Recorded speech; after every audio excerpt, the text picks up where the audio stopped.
UFC 299 Picks. Hey guys, UFC 299 Picks here. First off, we have Kyler Phillips versus Pedro Munoz. I am personally going to go with Pedro Munoz. Kyler Phillips, I think his big break was that Song Yadong win, but since then, I've not really heard much about him. He's been bopping around like the He beat Song Yadong. When? Yeah, 2021, I think. Oh, okay. Maybe during COVID, to be fair. But yeah, like he won that in like an Apex fight by decision. And Pedro, he's just this crafty veteran. He's always since Garbrandt, he's always been like a staple of the top 15 of bantamweight. Gave Sean O'Malley a tough round. He did, yeah, until O'Malley got himself. Until O'Malley decided he'd claw out one of the guys. But yeah, I remember off topic, but in the press conference when O'Malley was there, like, what was the first round scored? It should have gone to a decision. What was the first round? Then everyone's like, oh, the judges gave it to Pedro. Then he just went real quiet. He shut right up then. Either way, irrelevant. Imagine beating Sean O'Malley in the first round and having like half his arm reach. Yeah, no, it was just leg kicks. It was all leg kicks. But yeah, like you say, crafty veteran. Yeah, Kyler Phillips. I don't think he's gonna win a 3-round decision against him. No, I think Munoz for me as well. To be honest, Kyler Phillips has got long girl hair as well, which, each to their own. For some people, it's okay. Pedro Munoz, like you say, Dom, he's been around the block a few times. I think he's I'm not a safe bet, but I'm going to go with him. RDA versus Gamrot. This is a very peculiar fight. Yes. Gamrot should have got a title shot back in Abu Dhabi against Islam, as he was the backup fighter. And RDA, to my knowledge, is a non-ranked lightweight. Yeah, that's a strange one that they've made here, isn't it? Yeah, I don't see the logic in it. You could probably tell by my language. I'm going with Gamrot. I think Gamrot decision, and it's not really competitive. Yeah, I have no idea why they've made this fight. I don't think it's even close. RDA by KO. No, I'm just kidding. I'm puzzled by it. Gamrot, I'm just looking at his record now. 23-2 with 1 no contest. He should be 21-4 because he robbed Zarukian, in my opinion. He didn't rob him. The judges robbed Zarukian. And then what was the other fight that he should have? Fiziev, what you're saying. Yeah, Fiziev. That, and then Fiziev his knee just decided to spontaneously combust. I'll go to a time machine, go back to that time, and I'll stop it. I'll get my ray gun or whatever, and I'll be like, I'm in charge now. Fiziev, stand up and you win. And you got 5 seconds, stand up on your 2 feet and you get the win. Obviously that's a weird point, but I think my point is clear that he couldn't stand. Are you saying like if you got into like Black Ops Zombie Time Machine? Yeah, something like that. And went to the mystery box. Yeah, and I'd punched his leg, but he would have won the fight. Yeah, he gave his knee juggernaut. Yeah, then Gamrot would have lost. Yeah, then he would have lost. Yeah, either way. Gamrot, I don't think should be as high in the division as he is, but fortunately for him, he's had like quite a fortunate rise to the top. But either way, Gamrot is like top 6 in the division or something. No idea what he's doing fighting RDA, but yeah, Mateusz Gamrot will surely win. Caitlin Kojajian, aka the blonde fighter, versus Macy the future barber. Yeah, it seems like the future is like, what is it, that South Park episode, George R. R. Martin, like, oh, it's coming. Oh, it's dragons are coming. What, one day? Oh, it's on its way. Yeah, the future is still yet to come. Yeah, we're still waiting. I'd see Caitlin Kojajian just piecing her up at range, to be honest, and getting that decision. Yeah. Barber's going to be like, whatever's in front of her, she's going to annihilate, but that's not going to be Caitlin Kojajian. There's going to be like a gap between them that she's like wailing in on, whilst Kojajian's punching her in the face. The shadow boxing is brilliant, but you can't score that, I'm afraid, Macy. No. If you could score that, then Michelle Watson would be like, a champion and defended her belt 6 times. Yeah, well, that fight is one that I'd like to see at some point. But yeah, we're just gonna stick with this. Well, so who are you going? Oh, Keelan Kujic by decision. Right, 3 rounds. For me, this is the battle of stupid nicknames. Blonde fighter versus the future. With Macy Barber, I think that she's going to win. Although, like, looking at her record, 13-2, she's...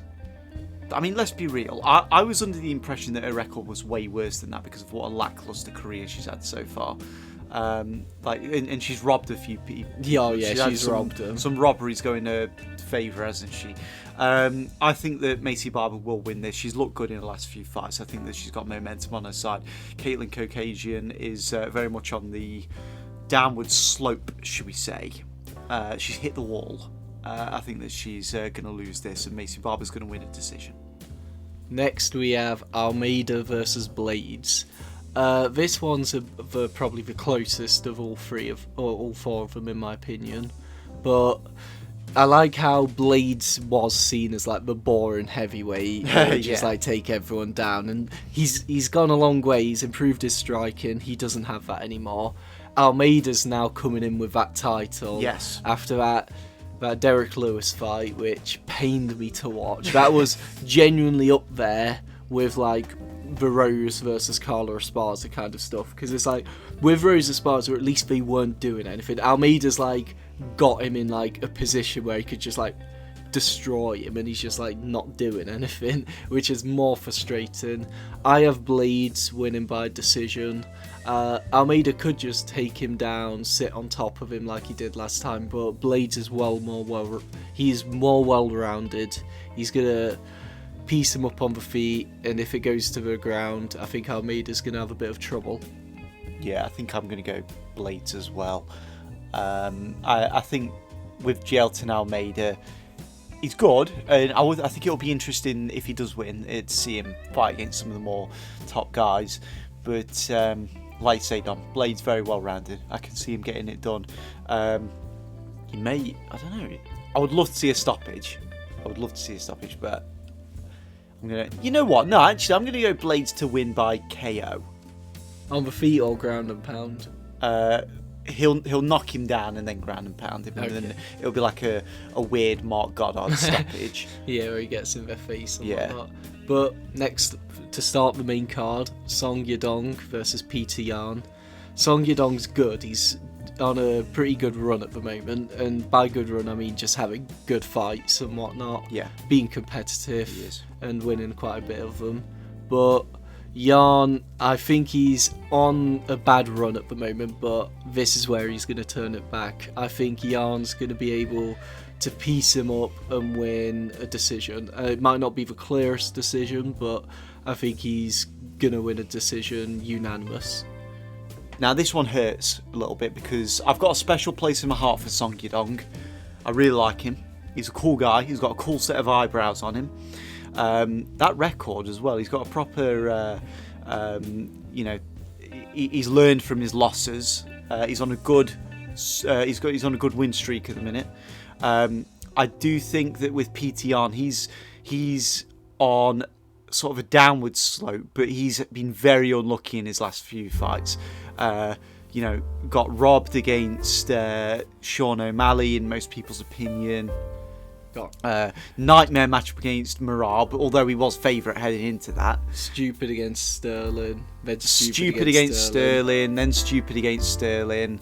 What was it? He didn't have his corner with him. Yeah, well, he was just fighting kind of angry, and like the first round where he's decided to have off was pretty much the decider. Yeah, like literally, if he just hadn't had the first round off, he would have won the fight because it was a split decision, wasn't it? That for me was a classic case of the better fighter wasn't as good on the night. Yeah. But anyway, this is the timeline in which we live.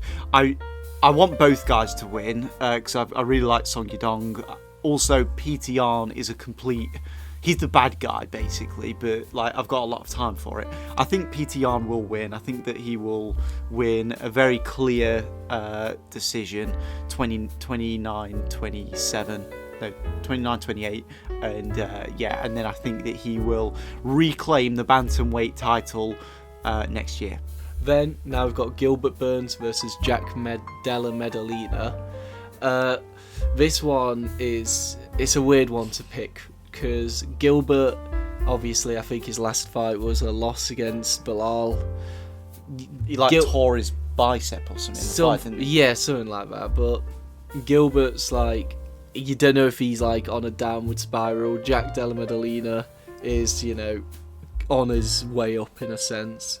Bit of a lackluster performance in his last fight against Neil Magny, wasn't it? I thought it was Kevin Holland his last fight. Oh, was it? Oh, sorry, no. Well, basically the same guy.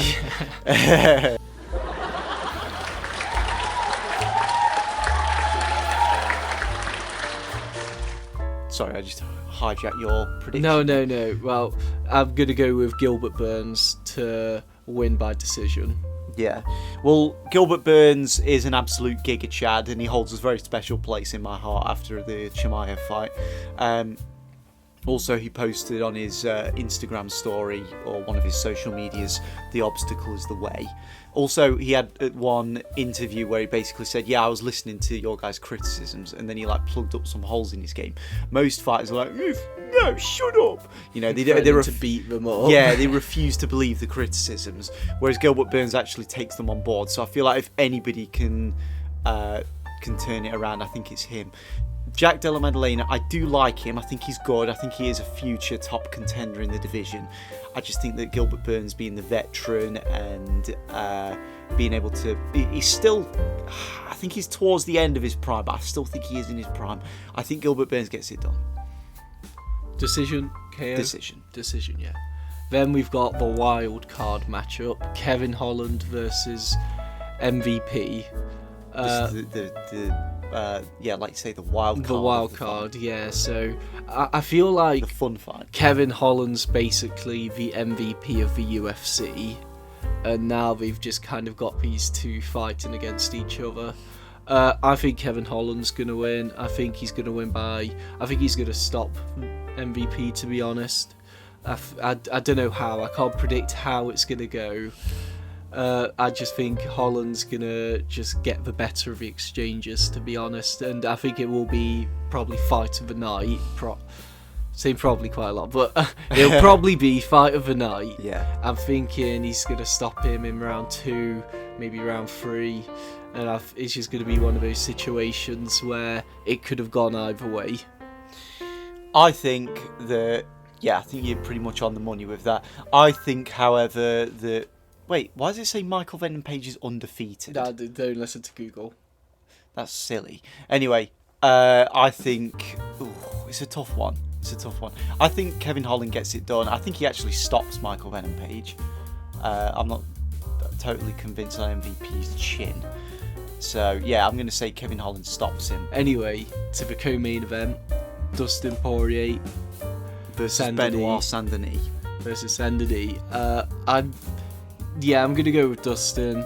I think Dustin's going to stop him. He's coming off that bad KO, but I think Dustin's the kind of guy who will be coming in with a chip on his shoulder to make more of a statement. This guy's dirtbag, man. Yeah. He's going to be saying that stuff and whatnot. He's going to be saying it's his house. This is my house. But, yeah, Saint Denis good. I think he will be in that kind of top flight thing. There's a lot of other lightweights like that, to be fair. I think Gamrot, Benoit Saint Denis, I know Zaryukin was in that mix for a while where they're going to be kind of upper echelon, but it wasn't their time at that moment.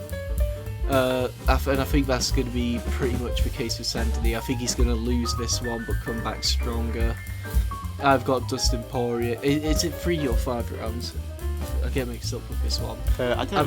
I'm assuming it's 3 rounds. If it's 3 rounds, I've got Dustin to win by decision. If it's 5 rounds, I think Dustin will probably stop him. But 3-round decision, Dustin Poirier, unanimous beatdown. Okay. I think Benoit Saint Denis wins by KO.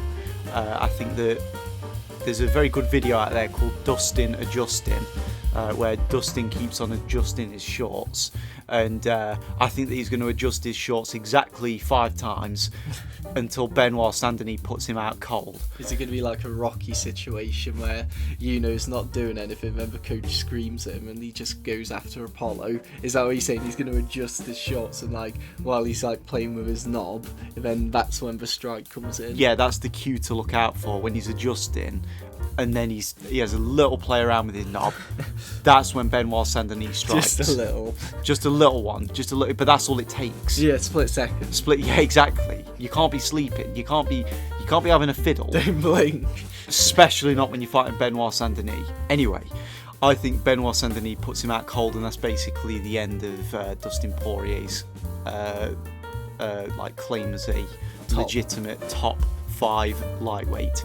That'll be the last we see of him at the top, I think. And his retirement fight will be him losing to Conor in the 4th fight. Oh, that would where suck. Conor's on every steroid. No, please don't even say it, Dom. Don't even say it, because knowing you'll wish it into and existence. Dana White's like, well, it was the leg break. Yeah, he was like, yeah, you know what? He won the 4th fight. Yeah. I don't know what you want from me, guys. That's the end of it. Dana's saying stuff like he doesn't keep scores, he settles. Yeah.